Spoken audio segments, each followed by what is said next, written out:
Alright, hello everybody. So today we are going to just be talking about Guns N' Roses, kind of like my Let's Talk Metallica videos. Just let's talk about Guns N' Roses. I'm even wearing my Guns N' Roses shirt for the occasion. So yeah, let's just get into it. It's gonna be talking about like why I enjoy the band, what I like about the band, what era I like. So yeah, so if you are not aware, if you don't have a cool dad, I guess my dad didn't introduce me to Guns N' Roses, but if you're not aware, Guns N' Roses was a band that put out their first album in the late 80s. Their genre is pretty highly disputed. They call themselves rock and roll. They're kind of a weird amalgamation of thrash metal and heavy metal and glam metal. Like, not really the heavy, but like thrash and glam. Just shove them together kind of thing. They did have a pretty big glam phase at one point. You got their hair all up to here kind of thing. But they are one of the most popular rock bands in the world, pretty much, and they remain so. It's like the two bands not only survived but really thrived, and one of them was Guns N' Roses.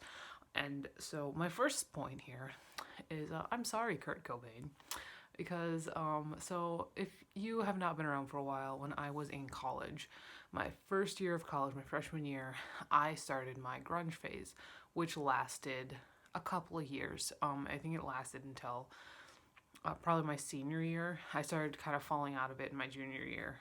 But my grunge phase was I was a Nirvana fan. I wasn't huge into Pearl Jam, but they were all right. But I was a Nirvana fan, and I loved Kurt Cobain. And if you know anything at all about Nirvana and Guns N' Roses' history, they didn't like each other. Axl Rose actually the front man of Guns N' Roses. Axl Rose actually really enjoyed Nirvana, and he wore like a Nirvana baseball hat in one of his music videos. Kurt Cobain fucking hated him.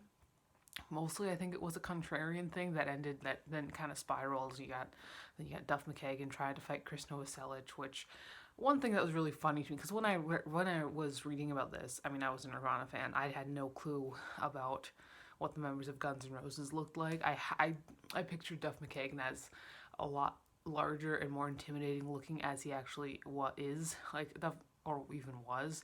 Duff McKagan's he's a tall guy. He's like 6'1", 6'2", 6'3" maybe. Chris Novoselic is 6'7", and I was like, now at this point, thinking about it, I'm like, maybe not the brightest idea there, Duff. But either way, I just hated Guns N' Roses on principle mostly, because it was just like I was such a huge fan of Nirvana that I was just like, no, I hate it, no, no.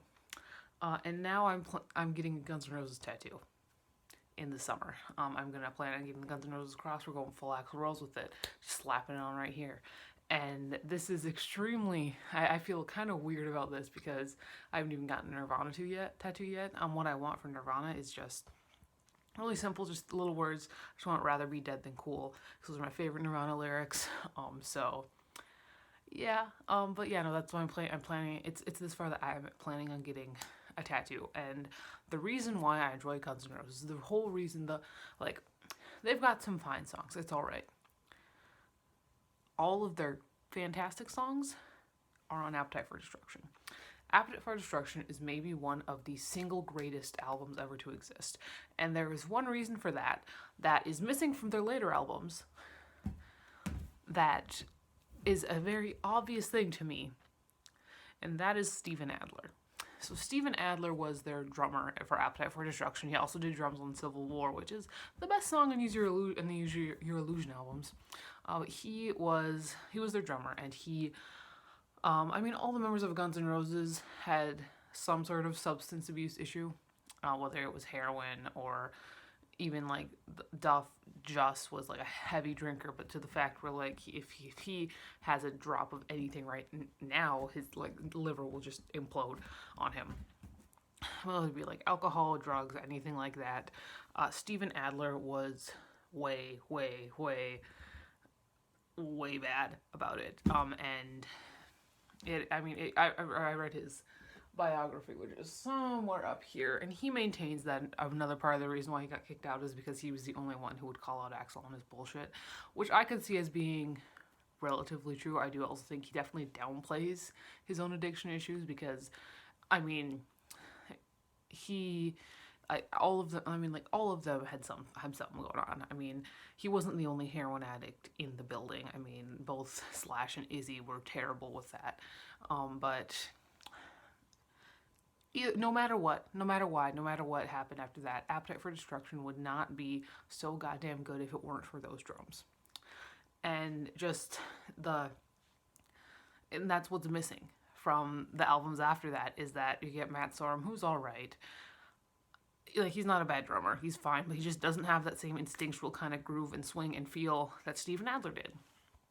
And what it kind of is I mean, like, I feel like a band like Guns N' Roses with so many clashing personalities and like conflicting situations is like, it never could have lasted that long in that sort of, you know, form. And like those five guys, you got Axl Rose, who was extremely temperamental. You got Slash, who's just Slash. You got Izzy and Duff, who are a little bit calmer, but Izzy's also always just stoned out of his mind all the time.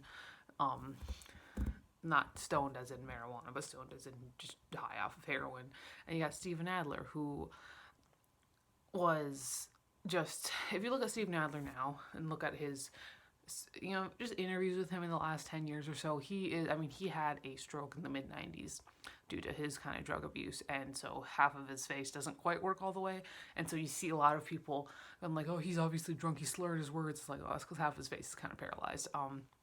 But he is just like the bubbliest, just happiest little motherfucker on the planet.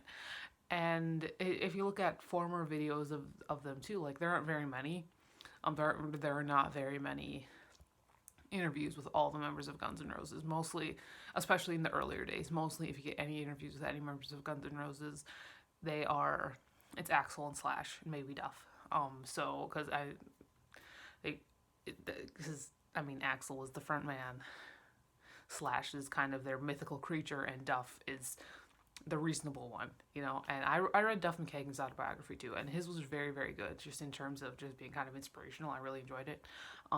Steven Adler just made me sad, so there was that. The only one I haven't read Slash, which is obviously Slash's, and that one's in the book all right now, so we'll see how that goes. But anyway, but if you look at, there are a couple of videos that you see Steven Adler in like the 80s, and he's really bubbly then too. He's really like bright and cheerful, and his smile just melts hearts. It melts my heart every single time I see it. Like, I am like so enamored with Steven Adler. It is insane.